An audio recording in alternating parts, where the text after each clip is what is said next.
So hey guys, welcome back to my channel. मैं हूं आमिर और आज के इस वीडियो में हम आपको बताएंगे रूरल वेटेज के प्रॉब्लम के बारे में। आप लोगों में से बहुत सारे ऐसे लोग हैं जिनको रूरल वेटेज को लेकर काफ़ी सारे प्रॉब्लम आ रहे हैं। उसके सर्टिफिकेट से रिलेटेड प्रॉब्लम आ रहे हैं, उनके पास नहीं है, बने नहीं हैं, या फिर उन्होंने उस टाइम पे यस कर दिया था, इस टाइम पर नो करना चाहते हैं, या फिर इसी तरह से बहुत सारे ऐसे प्रॉब्लम हैं आपके रूरल वेटेज से रिलेटेड जो कि आपको आ रहे हैं। तो जब आपने यूपीटीयू के एप्लीकेशन फॉर्म को ऑनलाइन किया हुआ था तो उस टाइम पर आप में से बहुत सारे ऐसे लोग थे जो कि जिन्होंने रूरल वेटेज को क्लेम किया हुआ था।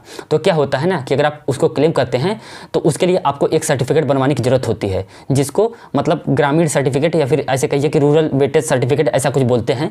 तो इस टाइम पे जब आप रजिस्ट्रेशन कर रहे हैं या फिर जब आप डॉक्यूमेंट अपलोड कर रहे हैं तो उस टाइम पे शायद आपका लग रहा है रूरल वेटेज सर्टिफिकेट आपका लग रहा है, लेकिन आप में से बहुतों के पास आपका रूरल वेटेज सर्टिफिकेट नहीं है। तो इस कंडीशन में आपको क्या करना चाहिए, ऐसा आप लोग पूछ रहे हैं। सबसे पहले तो हम आपको बता देते हैं कि अगर आपने रूरल वेटेज पे यस कर दिया था और इस टाइम पे अगर आप नो करना चाहते हैं तो क्या इस टाइम पे आप कर सकते हैं या नहीं कर सकते हैं। तो देखिए जी नहीं, आप इस टाइम पे नो नहीं कर सकते हैं। अगर आपने उस टाइम पे यस कर दिया था तो इस टाइम पे आप नो नहीं कर सकते हैं। अब बात आती है कि अगर यस कर दिया था और हमारा सर्टिफिकेट भी हमारे पास नहीं है तो इस कंडीशन में हम क्या करें, मतलब इसके लिए कौन कौन से सोल्यूशन है। तो देखिए इसके लिए मेरे पास 3 सोल्यूशन हैं जो कि आप चाहें तो ट्राई कर सकते हैं। नंबर 1, सबसे पहले तो आप देखिए कि जहाँ पे आपको रूरल वेटेज का सर्टिफिकेट अपलोड करना है क्या वो कंपलसरी है या फिर ऑप्शनल है।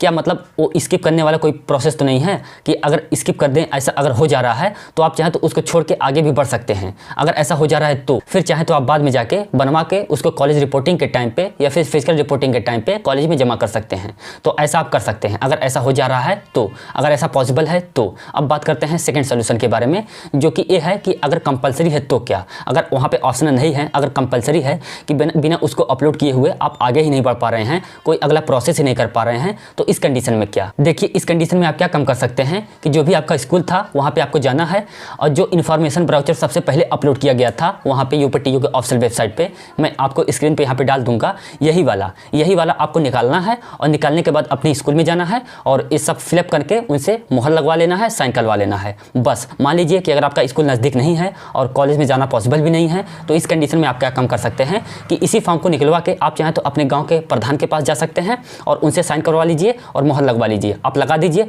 कन्फर्म है, गारंटी है कि आपको कोई भी प्रॉब्लम नहीं आएगी। आप चाहें तो इसको ट्राई कर सकते हैं। मान लीजिए कि ये भी सोल्यूशन आपके लिए उतना बेनिफिशियल नहीं होता है, आप ये भी मतलब आपके लिए पॉसिबल नहीं होता है, तो फिर आता है तीसरा सोल्यूशन। क्या है कि आप चाहे तो राउंड 1 छोड़ सकते हैं। छोड़ने के बाद आप चाहे तो राउंड 2 में बाद में जब भी राउंड 2 का आपका स्टार्ट होगा काउंसलिंग, आप चाहे तो उसमें पार्टिसिपेट कर सकते हैं। जो आपने 1000 रुपये पे किए हुए हैं वो आपका मतलब दोबारा से उसमें नहीं लगेगा। उतने टाइम में आप चाहे तो अपना रूरल सर्टिफिकेट जो होता है उसको आप चाहे तो बनवा सकते हैं। लेकिन फिर भी क्या, फिर भी आपको इसी तरीके से बनवाना होगा, क्योंकि जो आपका रूरल सर्टिफिकेट होता है इसी तरीके से बनता है। या तो आप स्कूल में जाएँ, अपने जो भी प्रिंसिपल हैं उनसे मुहर लगवाएं, साइन करवाएं, ये सभी चीज़ें करवाएं अपने स्कूल में जाके, या फिर आप चाहें तो अपने गांव के प्रधान के पास जा सकते हैं।